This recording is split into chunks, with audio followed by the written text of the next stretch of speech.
The village rested between old trees and new roofs, a place where time walked slowly and memories stayed awake. At sunrise, elders sat on wooden stools, greeting the day with calm voices.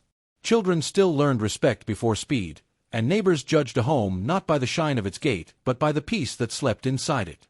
Even as concrete walls rose and radios spoke of cities far away, old customs still breathed beneath the dust. People believed harmony was wealth. They believed a family that ate together and slept without fear was richer than any man with coins in his pocket. In this village, balance mattered. And when balance was disturbed, everyone felt it. One home in particular was once spoken of with quiet admiration. It was small, built when hands were tired and pockets were empty. Its walls had listened to hunger and hope at the same time. Many nights, a husband and wife sat close, sharing one bowl of food, whispering dreams so softly the wind had to lean in to hear. When rain leaked through the roof, they laughed and moved their mat. When neighbors passed, they said, "These two have little, but they have each other." That house was not built with bricks alone. It was built with endurance, with trust, with love tested by hardship and still standing. The woman of that house was known long before her name was spoken. People called her the calm one. She walked with her eyes lowered, not from fear, but from discipline. Her words were few, yet her presence was heavy with meaning. When disputes arose, elders watched her face to see which way truth leaned. She greeted insult with silence and kindness with action. In the market, women whispered, "That one carries herself like the old days." Even children knew not to mock her, for her quiet had weight. Her strength did not shout. It waited. During the seasons when the household knew only hunger, she never bent under shame. She sold her beads one by one, then her extra cloth, then even the small mirror she loved. When food was scarce, she served her husband first and drank water to calm her own stomach. At night, while he slept restless with worry, she prayed softly. An elder once told her, "Daughter, complain so we can help you." She only smiled and replied, "Hard times are visitors. They must not find me noisy." The village saw this and remembered. Respect followed her like a shadow. The man she married was once different. In those early days, he greeted elders with bent knees and thanked his wife for even the smallest meal. When neighbors offered help, he accepted with humility. "One day," he would say, "I will repay this kindness." He worked with his hands and returned home tired but grateful. At night, he spoke of a future where their children would not know hunger. His voice carried hope, not pride. People trusted him because his heart was open and his steps were careful. Then money came before wisdom. A job in the city. New friends. New ideas spoken with sharp confidence. He learned the language of papers and laws, of rights without responsibility. When elders warned him to move slowly, he laughed. "Times have changed," he said. "Old rules cannot feed a modern man." He began to dress better, speak louder, and listen less. Tradition became something he mentioned only to dismiss. His wife noticed the change first. She said nothing, but her eyes followed him with quiet concern. In the village, some nodded in pride at his success. Others shook their heads. An old man once stopped him by the roadside and said, "Son, when a river forgets its source, it dries quickly." The man smiled politely and walked on. He did not see that the ground beneath him was already shifting. The house that had survived hunger was now facing something heavier. Not poverty, but pride. And in that silence, the story truly began. The elders noticed the change before anyone spoke of it aloud. They sat beneath the old tree, their voices low, their eyes sharp. One of them tapped his walking stick on the ground and said, "When a house begins to echo with tears, it is only a matter of time before fate answers." Another nodded slowly. "The law may be loud," he replied, "but ancestors speak in silence." They did not call meetings or shout warnings. They only watched, because wisdom knows that some lessons refuse to be rushed. The day pride arrived, it did not knock. The husband walked into his home with a straight back and a careless smile. He cleared his throat and said, "I have done nothing wrong. The law allows it." He spoke of papers, signatures, and rights. Then he added, as if announcing good news, "I have married another woman." The room fell quiet. His wife did not ask questions. She did not cry. Only the walls seemed to lean closer, as if listening to something dangerous being born. Not long after, the new woman crossed the doorway. She entered with confidence, her head high, her steps firm. She admired the space without knowing its history. She did not see the nights of hunger or the prayers soaked into the floor. She greeted the wife politely, mistaking silence for surrender. The hearth stood between them, still warm with memories. This was sacred ground, shaped by sacrifice, but she stepped in believing the law had already cleaned her path. Outside, the village divided like a cracked pot. Some said, "Times have changed. A man must move forward." Others whispered, "Progress without respect invites curses." Women spoke behind closed doors. Men argued near the market. Elders remained quiet, their faces unreadable. One old woman murmured, "When tradition is insulted, it does not fight back. It waits." Fear mixed with curiosity, and everyone watched the wife, waiting for noise that never came. The humiliation was public and sharp. People expected tears, shouting, even collapse. Instead, the wife stood still. Her hands did not tremble. Her eyes did not beg. She served water. She greeted guests. Every calm movement cut deeper than anger. The husband felt it, though he pretended not to. The new woman felt it too, an unease she could not name. Silence filled the space where dignity was being tested. That silence was the first warning. It wrapped itself around the home like smoke without fire. Some thought nothing was happening. Others felt something stirring beneath the calm. The wife said nothing, but her stillness spoke to the ground, the walls, and the unseen. In African tales, storms do not always announce themselves with thunder. Some begin as quiet winds, and by the time they are felt, it is already too late to run. The house no longer slept the way it used to. At night, even the air felt uneasy, as if it was holding its breath. The walls, once warmed by laughter and whispered prayers, now listened to heavy silence. Footsteps sounded louder than before. Doors closed without force, yet they carried weight. The floor remembered who walked first and who followed. Peace no longer settled after sunset. It hovered briefly, then slipped away like a frightened bird. Morning still came, because morning always does. 3 adults rose under one roof, but their hearts did not rise together. Water was fetched. Food was cooked. Mats were folded. Yet every movement felt watched. When they sat to eat, spoons touched bowls without sound. When they rested, eyes avoided meeting. Even waking up felt like choosing a side in a battle no one named. Ordinary moments turned sharp. A cough sounded like complaint. A sigh sounded like accusation. The younger woman moved through the house with a confidence that came from papers and pride. She walked as if the ground had been promised to her. Her head stayed high. Her back stayed straight. She believed youth was victory and legality was armor. When she passed the wife, she smiled lightly, as if smiling ended all questions. In her heart, she thought, silence means defeat. She mistook calm for weakness and patience for surrender. Her words were soft, but they carried hidden thorns. "Sister," she would say sweetly, "you should rest more. Too much work is not good at your age." The smile stayed, but the meaning cut.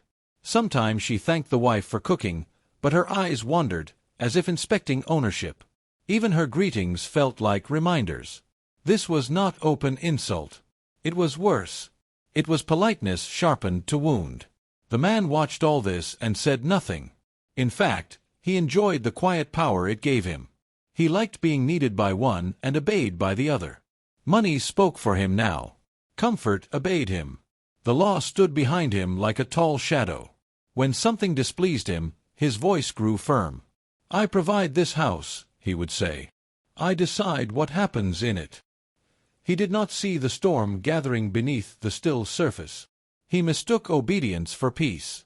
Whenever doubt tried to enter his mind, he pushed it away with papers and words. "Everything I have done is right," he told himself. "The law is clear."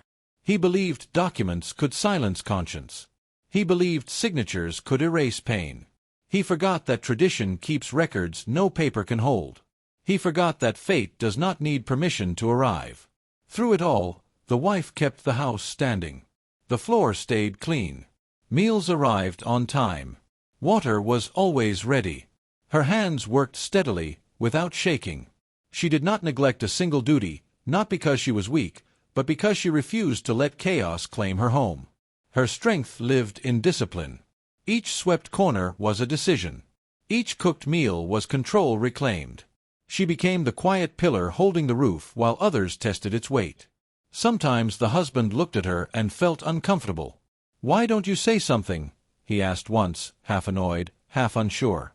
She answered calmly, "Words are not always needed."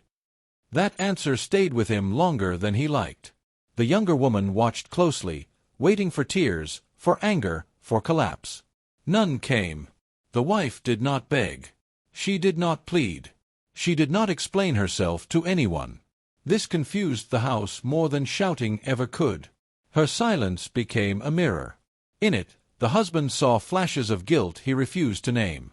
In it, the younger woman saw doubt she could not silence.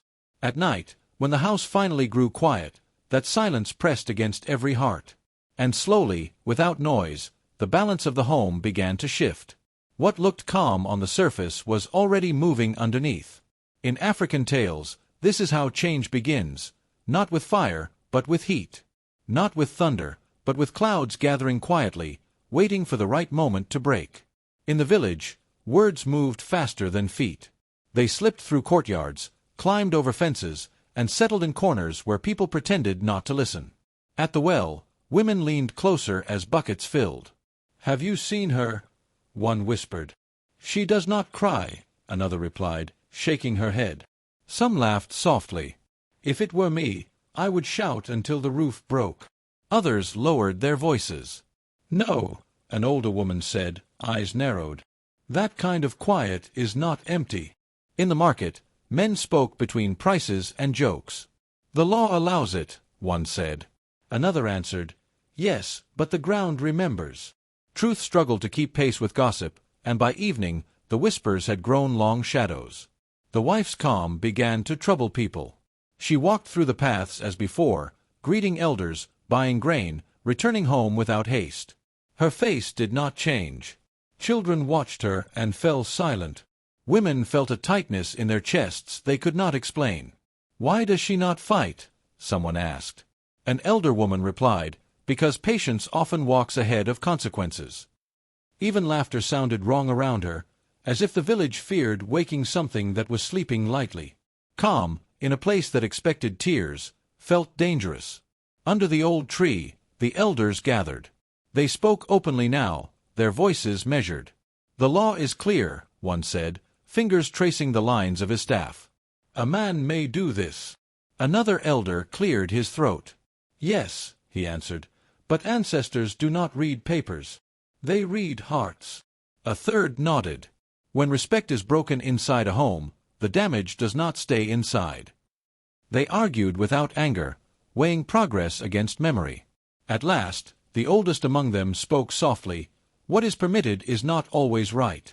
And what is right is never forgotten." The circle fell quiet, and the wind carried their words away. The wife's blood relatives came with worry written on their faces. They sat with her on a mat, close enough to feel her warmth. Her sister reached for her hand. "Come home," she begged. "Dignity should not sleep in a place where it is insulted." An uncle leaned forward. "Silence can eat a person from inside," he warned. "Leave before it swallows you." They spoke from love and fear, imagining her breaking in the night. The wife listened without interrupting, her eyes steady. When they finished, she said gently, "I hear you." It was not an answer, and it frightened them more than refusal. They returned again, pressing harder. "People are talking," her sister whispered. "They think you are weak." The wife looked at her and smiled faintly. "People always talk," she said. "Their words do not build my bones." The uncle sighed. "What if this ends badly?" She answered, "Some endings need time to find their shape." They fell silent, knowing they could not carry her choice for her. In the days that followed, the wife did not run. She rose with the sun and moved through her work as before. In her heart, she believed that hurried decisions make truth stumble. She believed that noise can hide lies, but time exposes them. When neighbors asked, "Why do you stay?" she replied, "Because justice ripens. If you pluck it too early, it tastes bitter." The village watched, uneasy and alert. And so the air thickened with waiting. Whispers slowed. Laughter softened. Even the ground seemed to pause. In African tales, when many eyes turn toward one quiet figure, it is because the story has bent toward a turning. The wife walked on, steady as a drumbeat heard from far away, carrying the promise that what is planted in silence will one day rise where everyone can see it. The fire returned to the hearth the way an old friend returns, quietly, without announcement. The wife rose before dawn and tied her wrapper firmly. For many days, she had allowed others to touch the cooking, to move around the fire that once knew only her hands. Now she returned to it herself. She cleaned the stones, arranged the wood, and knelt as if greeting something sacred. When the flame caught, her face did not smile, but it did not harden either. This was not surrender. This was a declaration made without words. In this house, the fire would speak again through her. As she cooked, memories stirred with the steam. Each pot carried a season of her life. One dish was slow and heavy, filled with the taste of bitterness she had swallowed without complaint. Another simmered gently, reminding her of nights when endurance was her only strength. She stirred with steady hands, remembering the young woman she once was, hopeful, patient, loyal. Her eyes softened, then cleared. "I am still here," she whispered to herself. The fire crackled, as if answering. The food did not rush. It waited, the way truth waits. When the meal was served, the husband sat comfortably. He barely looked up. "The food smells good," he said, already reaching for his bowl. The younger woman laughed lightly. "She knows her duty," she said, not meaning harm, but carrying it anyway. They ate quickly, speaking of small things, money, plans, comfort. They tasted salt and spice but missed what lay beneath. To them, food was only food. They did not know that meals can carry stories, or that hands that cook also remember. The wife watched them quietly. She did not stare. She did not judge. She simply observed the way one eats when he believes himself safe. The husband wiped his hands and said, "You should cook like this more often." She nodded once. Inside her, something settled. The younger woman ate with pride, unaware that confidence without respect often walks blind. Later, alone, the wife reached into her woven basket. Inside were herbs tied in small bundles, dry and fragrant. Each one had a story. Her grandmother's voice echoed in her mind, "Choose carefully. Food feeds the body, but meaning feeds the spirit." She selected leaves known for balance, roots known for truth, spices used in times of reflection. Nothing harmful. Nothing dark. Only what tradition used to open eyes, not close throats. As she worked, she murmured softly, "Let what is hidden come to light." The air seemed to listen. The kitchen became more than a place of work. It became a space of storytelling. The knife moved slowly. The pot simmered patiently. Cooking, she knew, was never rushed in old tales. It taught waiting. It taught care. It taught that some things must unfold in their own time. When anger tried to rise, she stirred it down. When pain knocked, she answered with rhythm. Each movement said what her mouth refused to speak. Truth is coming, but not in a hurry. That evening, as the fire burned low, the wife sat quietly beside it. The embers glowed like eyes that had seen much. She felt no need to explain herself to anyone. In African wisdom, not every message is shouted. Some are cooked slowly, served calmly, and understood too late. The fire whispered its promise, and she rose, knowing the meal had begun its work. She sat by the dying fire, the night heavy around her. The glow of embers painted her face with memories. She traced the path of her own life, the woman she had been before betrayal bent her world. She remembered the nights she had prayed while the village slept, whispering dreams into the darkness. She remembered the mornings when hunger clawed at her belly, yet she offered bread and hope to others. She remembered smiling through shame, standing while the world shifted under her husband's pride. Each memory struck like a drumbeat, reminding her of endurance, of patience, and of love that had been her strength. She whispered softly to herself, "I am still here, and I am still worthy." The wind rustled through the leaves outside, carrying with it the voices of those who had gone before. She closed her eyes and felt the presence of her ancestors. They did not speak aloud, but their wisdom filled her chest. "You have not failed. You have only been tested," the silence seemed to say. She bowed her head and let the calm enter her bones. "I hear you," she murmured, her hands pressed to her heart. In that quiet, she felt courage flowing from a place older than herself, a strength she could carry without declaring it to the world. The unseen watched, and she knew she was no longer alone. For the first time, she saw herself clearly, not broken, not defeated, not hidden beneath shame. She had carried burdens without complaint. She had endured more than anyone could imagine. Endurance, she realized, was not weakness, it was preparation. "I have learned," she said softly, "and I am ready." The fear that had once shadowed her steps lifted, replaced by awareness. She understood her power had never been lost. It had only been waiting to be recognized. Her silence shifted, no longer empty or accidental, but deliberate. She moved through the house with purpose, attending to chores and tasks with calm authority. Every gesture, every measured step, became a signal to those who thought control lay in their hands. She was watching. She was steady. She was prepared.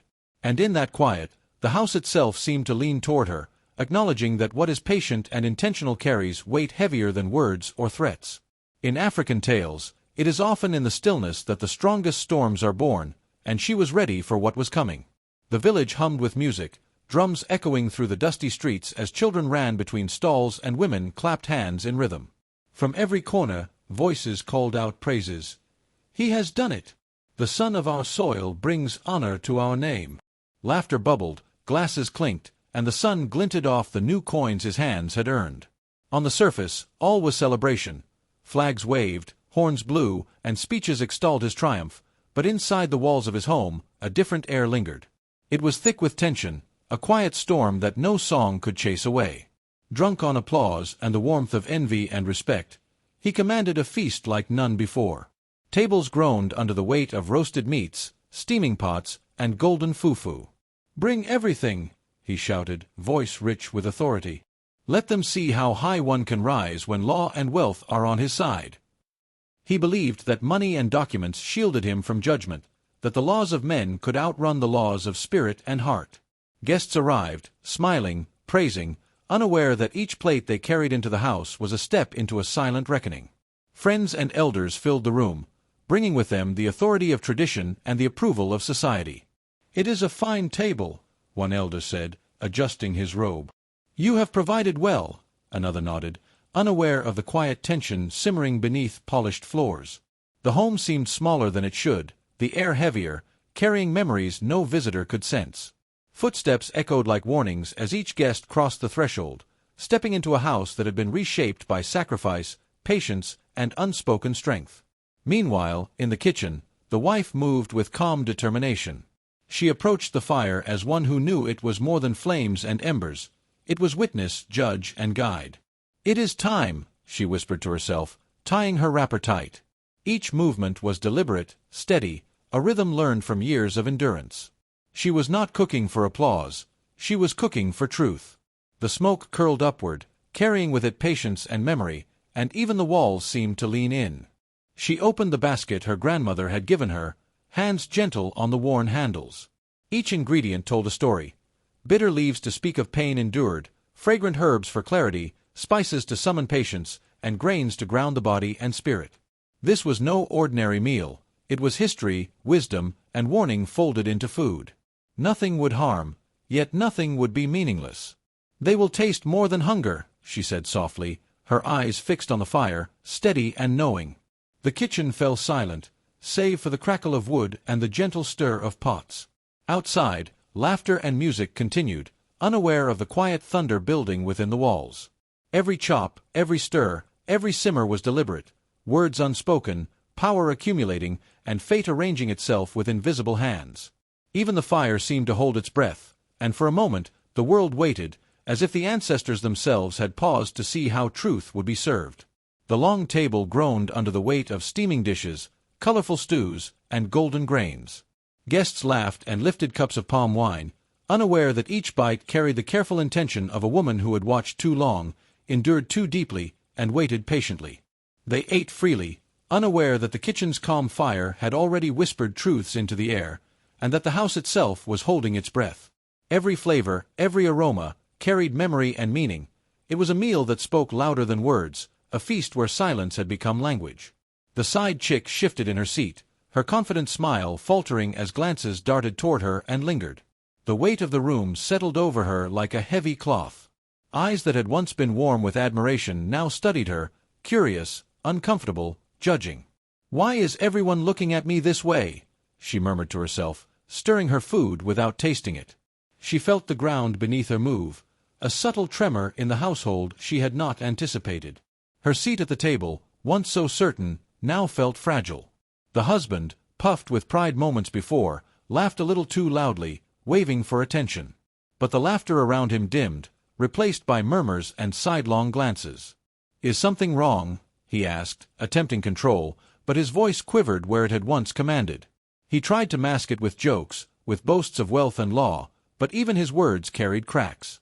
The control he had believed absolute was slipping, and the invisible force of patience and ancestral wisdom filled the silence between bites. Unspoken truths began to surface, like smoke curling from coals hidden beneath the fire. Every reaction spoke what words could not, a pause here, a lowered gaze there. Memories, shame, and long-buried actions rose to the surface, not shouted, but understood. "So this is what we have allowed," a neighbor whispered softly, eyes wide. Gestures became confessions, subtle but undeniable. A hand trembled, a spine stiffened, lips pressed tight. The power of silence revealed what speech had masked for too long. The guests grew restless, shifting in their seats, uneasy in a home that now seemed to watch them back. The side chick's smile faded completely as the truth settled around her. She realized, with a slow and bitter clarity, that she had never been chosen for love, respect, or partnership. She had been a symbol, a decoration for power, a legal triumph, but never the heart. Her fork trembled, and the taste of food became heavy with awareness. She had arrived believing she commanded the room, yet now she sat small, a mirror to the wife's quiet strength. The table was full, the plates heavy, and yet no one felt satiated. This meal, carefully prepared, had done its work. Truth had risen like heat from the fire, reaching every corner, every heart, every thought. And in that stillness, everyone understood. Some lessons arrive not in shouting, but in the slow, undeniable taste of what is just and real. The elders, seated at the edge of the gathering, shifted subtly but unmistakably. Their eyes, once warm with approval, now held distance. One by one, they lowered their heads, turning their backs just enough to signal that judgment had moved beyond words. No one needed to speak. Every observer felt it. Blessings that had once flowed like the river through the village were now withheld, replaced with a quiet, unyielding gaze that carried the weight of generations. The husband glanced at them and felt a prickle of unease, but he shrugged it off, relying on the papers he believed stronger than tradition. Whispers spread faster than fire in dry grass. Friends, neighbors, and relatives who had cheered now spoke in hushed tones. "Perhaps he has forgotten the lessons of his father," one woman murmured. "A home built on law but hollow in respect cannot endure," said another. Eyes that had followed him with admiration now measured him with suspicion. Public approval, once a shield around his shoulders, collapsed into quiet condemnation, and the walls seemed to echo the disapproval that no paper could erase. For the first time, fear touched him, not the fear of courtrooms or contracts, but of ancestors, of fate, of the weight of his own choices. He felt it in the tension of the air, in the slight trembling of a servant's hand, in the way the side chick shifted uneasily beside him. "What have I done?" he muttered, a whisper lost among the murmurs. The arrogance that had fueled him for years faltered, replaced by the first seeds of dread. His face remained composed, a mask of pride, but inside, the man unraveled. Thoughts collided with memories he had ignored. He saw the sacrifices he had dismissed, the patience he had scorned, the quiet strength he had never understood. One hand clenched the edge of the table, knuckles white, as the full weight of consequence pressed against his chest. He had built his life on documents, yet documents could not feed honor, could not mend respect, could not shield him from what had quietly been growing around him. Then, with the calm of a river that runs through storms, she spoke. Her voice, steady and unshaken, filled the room. "This home was built on trust, not contracts. Loyalty cannot be signed. Respect cannot be forced. Every eye turned to her, silence stretching like the dry savanna before rain. She did not shout, did not tremble. Her words carried the weight of endurance, the depth of observation, and the certainty of truth. She continued, eyes meeting those of the husband, then the side chick, then the elders. We bring to the table what we carry in our hearts. Some bring love. Some bring betrayal. Some bring silence. And some, thinking themselves safe, bring only pride. But the table never lies. Her calm authority did not accuse, it exposed. It reflected every choice, every hidden intention, every dishonored promise. The feast itself, once a symbol of celebration, now became a mirror. The roasted meat gleamed under the sunlight, the herbs releasing their aroma like a memory. Every bite, every shared dish, reflected the truth of what each person had brought: arrogance, patience, envy, endurance. The husband felt it most keenly, the weight of what had been ignored, the consequences that were no longer distant. The table, the fire, and the food together told the story he could no longer escape. The room remained silent, yet the silence spoke louder than words ever could. The morning broke slowly over the village, the sun spilling gold over roofs that now seemed heavier than before. Inside the home, silence hung like smoke from a fire that had burned long into the night. The echoes of laughter, clinking plates, and music were gone, replaced by quiet contemplation. Every corner of the house carried the weight of yesterday's truth, every floorboard whispered of what had been revealed, and even the walls seemed to remember the judgments that had passed through them. The husband moved through the rooms, attempting the same confident stride, but the air had shifted. The friends who had once praised him now avoided his gaze, murmurs trailing in their wake. He realized, slowly and painfully, that respect could not be bought with papers, contracts, or wealth. One elder approached, eyes steady, voice low. Pride is a house without roots. You built it high, but the ground has withdrawn. Around the table, the memory of the feast weighed on him. Every bite he had taken now tasted of his own arrogance. The side chick's forced smiles had faltered, her posture revealing the same uncomfortable truth he tried to deny. Betrayal never disappears, it waits, patiently, until it is recognized. Each dish, every herb, had carried a message he had failed to see, a quiet reckoning delivered without a single raised hand. By midday, neighbors came to offer advice, not out of fear of law, but out of respect for what had been lost. His reputation, once a shield, was chipped by whispers and cautious glances. Even the children in the village, innocent yet perceptive, avoided his path, sensing the imbalance that no court could correct. Finally, he understood what he had ignored: legality does not equal righteousness. Papers do not silence conscience. Ancestors do not sleep when their lessons are ignored. And a home built on betrayal, even under the guise of law, cannot thrive. The wife, standing quietly by the hearth, did not gloat or mock. Her calm presence was the last weight on his conscience, a reminder that justice, in its most poetic form, had already been served. He sat alone in the now empty dining room, the echo of yesterday's celebration replaced by the cold clarity of loss. The community had spoken without words. The table had reflected truth. And he, stripped of respect, had nothing left to defend him. The side chick left the house with her head held high at first, believing her papers and the law had secured her place. But as the village eyes followed her, the whispers that once fluttered behind closed doors now seemed to chase her with every step. The smiles of the elders that had once been polite now carried judgment, the neighbors' nods weighed with unspoken understanding. She realized, too late, that respect could not be claimed, it had to be earned. Her borrowed pride crumbled under the weight of exposure, leaving her to face shame where she had expected applause. Her heels echoed sharply on the dirt path, each step a reminder of the illusions she had carried. No one cheered her on, no one held doors or offered congratulations.